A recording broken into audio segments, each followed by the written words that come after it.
kita akan bersama-sama mendengarkan teman kita, sahabat saya, Dr. Yulia Sofiatin, spesialis penyakit dalam, yang lebih spesifik pembicaraannya tentang diabetes ya. Jadi bagaimana sih ketika berpuasa ya bagi penderita atau bagi orang-orang diabetes itu. Jadi apakah harus disesuaikan obat-obatannya atau hanya makanan saja yang harus diperhatikan? Nah, kita tunggu jawabannya ya nanti ya, sama-sama kita dengarkan. Materi kedua tentang puasa bagi para diabetes yang dibawakan oleh Dr. Yulia Sofiatin, spesialis penyakit dalam. Saya akan bacakan CV-nya dulu. Bentar. Ya, ini dia, Dr. Yulia Sofiatin. Namanya sudah cukup terkenal nih, cukup kondang. Oke. Beliau kerja di Departemen Ilmu Kesehatan Masyarakat, Fakultas Kedokteran Universitas Padjadjaran, Bandung. Riwayat pendidikannya tentu saja Fakultas Kedokteran Unpad, angkatan 84 ya. Kemudian lanjut dengan postgraduate diploma bidang sains di University of Queensland, Australia. Kemudian tahun 2006 mengenyam pendidikan dokter spesialis penyakit dalam di Unpad juga, dan program pasca sarjana S4 bidang kedokteran. Kemudian riwayat pekerjaannya cukup banyak juga nih, pernah di Sumedang, di Puskesmas, kemudian saat ini dari 2017 sampai saat ini ada di Departemen Kesehatan Masyarakat. Dan selain itu, bidang riset yang beliau geluti adalah pencegahan penyakit tidak menular dan peningkatan kapasitas masyarakat dalam pencegahan penyakit tidak menular. Baik, langsung saja kita panggil Dr. Yulia Sofiatin. Silakan Dr. Yulia. Terima kasih, Teh Susi. Pak Tebang di awal siang ini. Jadi untuk penderita diabetes, saya mau mulai dengan pengaturan kadar gula darah dulu. Bagaimana sih sebetulnya pengaturan kadar gula darah ini? Kenapa pada penderita diabetes terjadi kadar gula darah yang tinggi? Pertanyaan sebelumnya, dari mana sih kadar gula darah ini? Jadi kalau kita lihat dari awalnya, kita kadar gula darah kita atau gula di dalam darah kita itu munculnya dari asupan gula dari dalam makanan. Makanan yang kita makan masuk, tadi sudah diceritakan oleh Kak Tuti, masuk ke dalam usus, kemudian di dalam usus dilakukan penyerapan gula. Nah, kemudian di dalam usus ini gula nanti diserap masuk ke dalam pembuluh darah. Di dalam pembuluh darah ini diedarkan ke seluruh tubuh. Nanti di tempat-tempat tertentu, yaitu pada sel, ini akan diantarkan si gula dari dalam darahnya itu ke dalam sel. Nah, di sini ada yang seru sedikit nih. Kalau kita lihat, mungkin Ibu Bapak sekalian pernah dengar tentang insulin ya. Nah, insulin ini apa sih fungsinya? Insulin ini kami menyebutnya sebagai kunci untuk untuk pintu memasukkan gula. Kalau bisa kelihatan ini yang putih-putih ini gula ceritanya nih. Gula ini tidak bisa masuk ke dalam sel dengan sendirinya. Dia harus dibukakan pintunya. Bagaimana supaya pintunya bisa terbuka? Ada insulin. Insulin ini nanti menempel pada reseptornya di sini nih. Pada reseptornya, kalau sudah menempel, maka pintu untuk memasukkan gula bisa terbuka. Sehingga gula yang dari dalam pembuluh darah bisa masuk ke dalam sel. Ya. Nanti saya akan cerita lebih lanjut tentang insulin dan reseptor ini. Nah, kalau si gula ini sudah masuk ke dalam sel, Jadi kalau selnya sudah bekerja dengan baik, sudah mendapatkan gula dengan cukup baik, akan muncul informasi ke otak lah simpelnya ya. Nah, tubuh kita akan memberikan sinyal kepada otak, kenyang, sudah tidak usah makan lagi gitu. Nah, nanti kalau sudah kurang, gula di dalam sel maka, ke dalam otak akan, muncul lagi sinyal kurang kurang gula, jadi harus makan lagi gitu. Jadi ini putaran yang, terjadi secara normal. Nah, gula dari dalam sel juga, dari dalam pembuluh darah juga ini kalau cukup banyak, tidak semuanya dimasukkan ke dalam sel tapi, sebagian ditabung. Nah, di mana ditabungnya? Ditabungnya adalah di dalam hati atau di dalam sel-sel lemak, dalam bentuk lemak nantinya. Jadi, kalau kebanyakan makan gula kenapa jadi kebanyakan karbohidrat ya? Kenapa bisa gemuk? Karena kita banyak tabungan nantinya, gitu. Nah, kemudian, jika terjadi kegagalan isi insulin ini dalam mengantarkan, gula ke dalam sel, kenapa bisa gagal? Ada beberapa hal. Pertama, insulinnya kurang. Jadi tubuh kita harusnya membentuk insulin sesuai dengan makanan yang masuk, gula dalam hal ini, sesuai jumlahnya. Nah, karena berbagai hal, antara lain karena pola makan biasanya dari awal, dari muda kita makannya kurang bagus, maka insulin ini atau pabriknya insulin ini kelelahan sehingga nanti jumlah insulinnya menjadi berkurang gitu. Nah, hal yang lain juga yang bisa menyebabkan kegagalan atau kerusakan itu adalah reseptornya nih. Si reseptornya kuncinya nggak bisa masuk, nggak bisa dimasuki oleh anak kuncinya. Kenapa? Ini biasanya karena selnya tidak responsif. Kenapa sel tidak responsif? Banyak yang bisa meningkatkan responsivitas si reseptor adalah salah satunya olahraga. Sehingga kita bisa lihat dengan jelas bahwa pada penderita diabetes, ini nanti kita lihat lagi, olahraga itu bukan pilihan, tetapi bagian dari pengobatan. Karena kalau reseptornya ini tetap lemah, tetap tidak bekerja dengan baik, sebagaimanapun banyaknya obat yang kita minum, tidak akan berespons. Jadi tetap saja kadar gula darah kita akan tinggi. Nah, jadi kalau ada kegagalan pengantaran gula ke dalam sel, maka kadar gula darah kita akan tinggi. Apa yang terjadi kalau gula gagal diantarkan ke dalam sel? Sel akan mengalami kelaparan. Apa yang akan dilakukan kalau sel sudah kelaparan?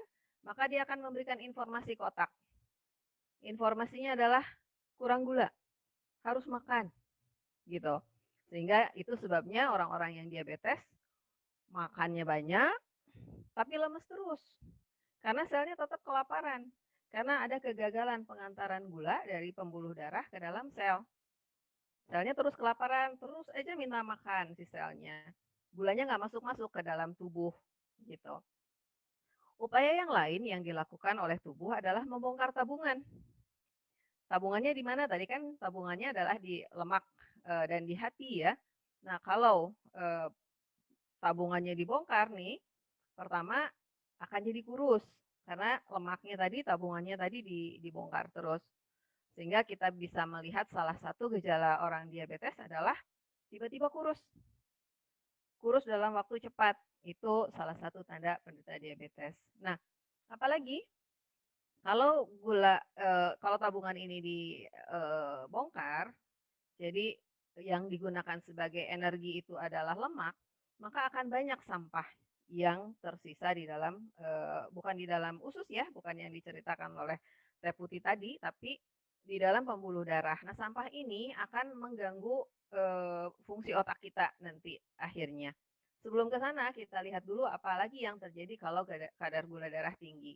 Kadar gula darah yang tinggi akan menyebabkan darah lebih kental.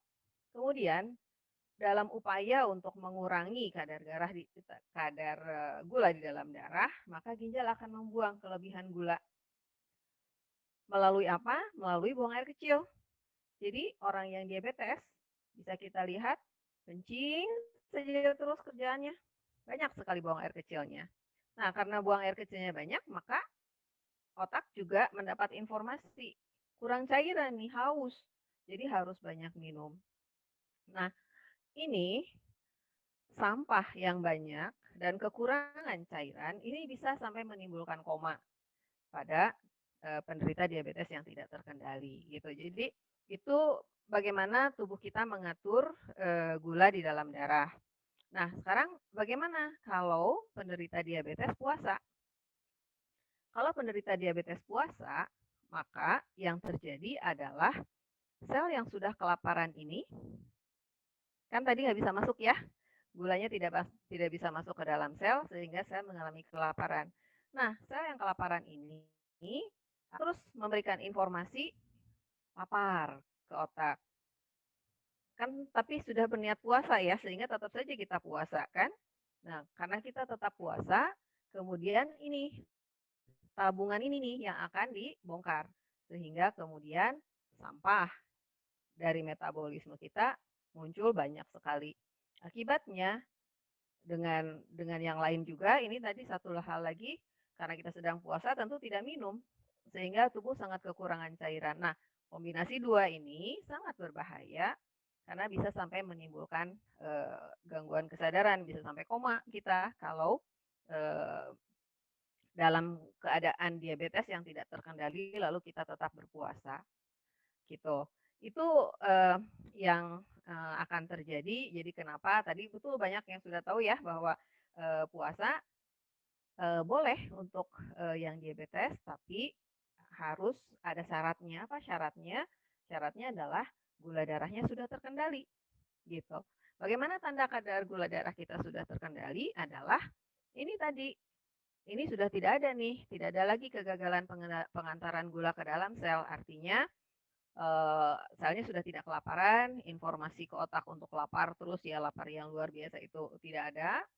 Kemudian yang bisa dilihat juga ini, tidak banyak buang air kecil dan tidak terlalu haus.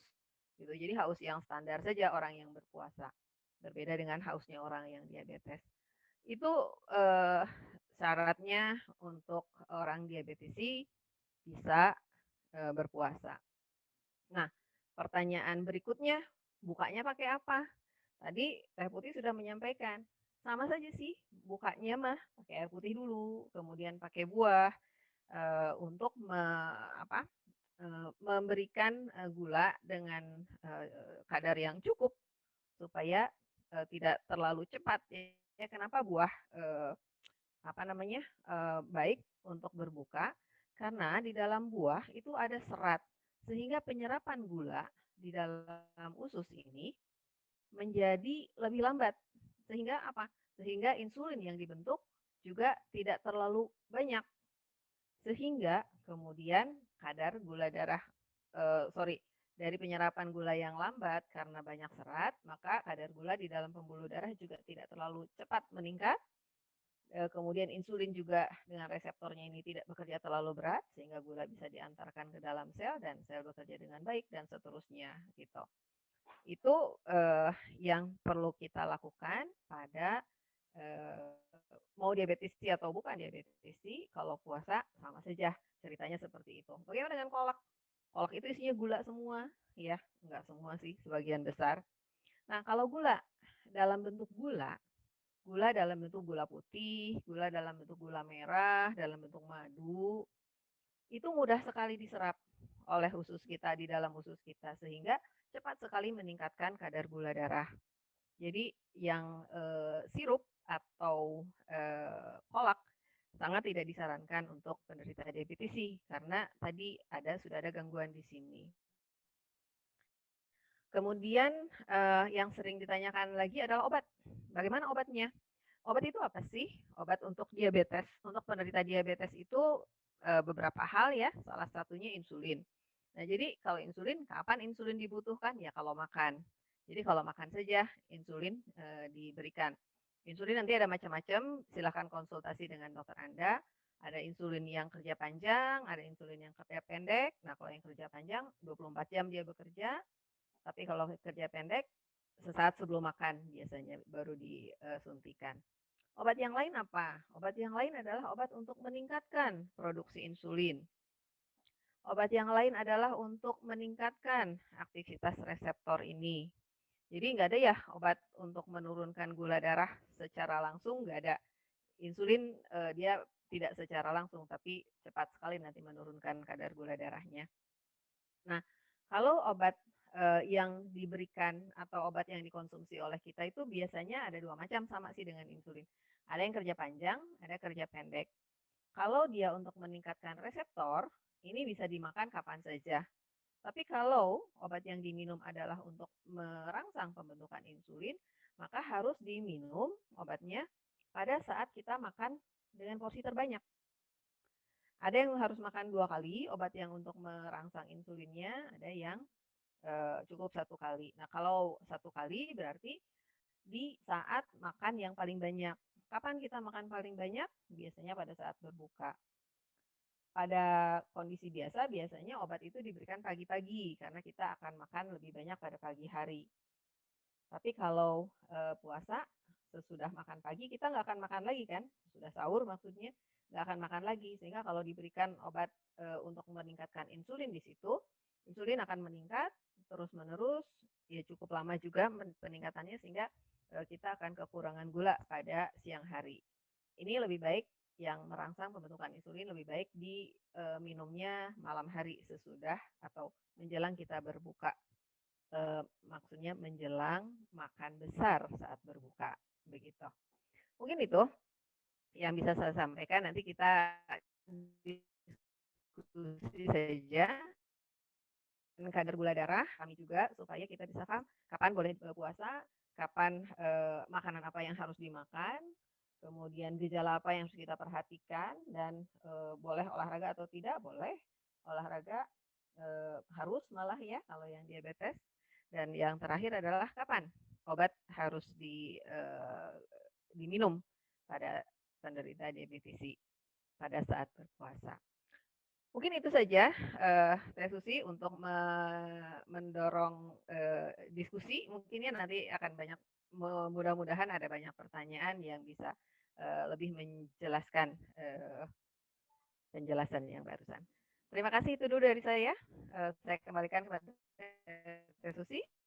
Assalamualaikum warahmatullahi wabarakatuh. Waalaikumsalam warahmatullahi wabarakatuh. Terima kasih Dokter Ilya